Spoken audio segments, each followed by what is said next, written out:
కొబ్బరి పొడి తయారు చేయు విధానము: ఒక ముక్క కొబ్బరి ముక్క, కొన్ని ఎండుమిరపకాయలు, ఒక 2 స్పూన్ల ఉప్పు, కొంచెం పసుపు, ఒక ఎల్లిగడ్డ, ఒక చింతపండు రిక్క, కొన్ని నువ్వులు, జీలకర్ర, ధనియాలు.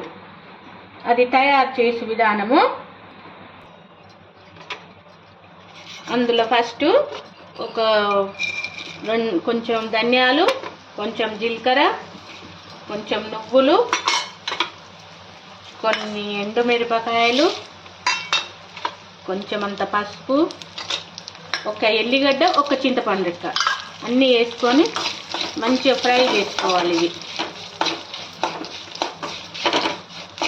ఇవి ఫ్రై అయినాక వీటిని రుబ్బుకొని వచ్చి కొబ్బరి కూడా మిక్సీ పట్టి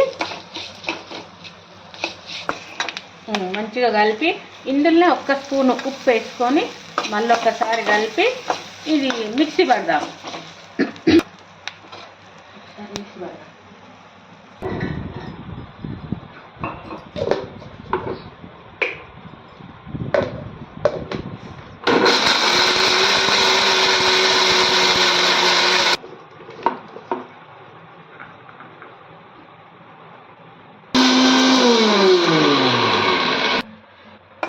ఇది కొబ్బరి పట్టుకొచ్చిన కొబ్బరి, ఒక చుక్క నూనె వేసి మళ్ళీ దీన్ని కొబ్బరి పొడిని కూడా మంచిగా వేయించుకోవాలి.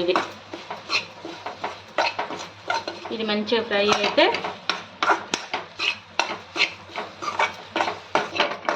ఇది మంచిగా ఫ్రై అయినాక కొబ్బరి పొడిని మంచిగా కొంచెం పదును లేకుండా ఫ్రై చేసుకోవాలి. ఇది ఫ్రై అయినాక మనం నూరుకొచ్చుకున్న కారపొడి ఇందులో కలుపుకొని మనం మిక్సీ పట్టుకొచ్చిన దాన్ని మంచిగా ఇందులో కలిపి ఇదంతా మిక్స్ చేసుకుంటే కారపొడి రెడీ. ఇది ఆరోగ్యానికి చాలా మంచిది. పచ్చి కొబ్బరి తింటే కూడా మంచిది. ఇది అందరు కొబ్బరికాయ కొట్టి ఇటు ఎండబెట్ట అటు ఎండబెట్ట వేస్ట్ అవుతుంది. ఇట్లా చేసుకుంటే వేస్ట్ కాదు, మంచిగా ఇది వారం రోజులు కూడా ఈ కారపొడి, కొబ్బరి కారపొడి మంచిగా ఉంటుంది. వేడివేడి అన్నంలకు చాలా బాగుంటుంది.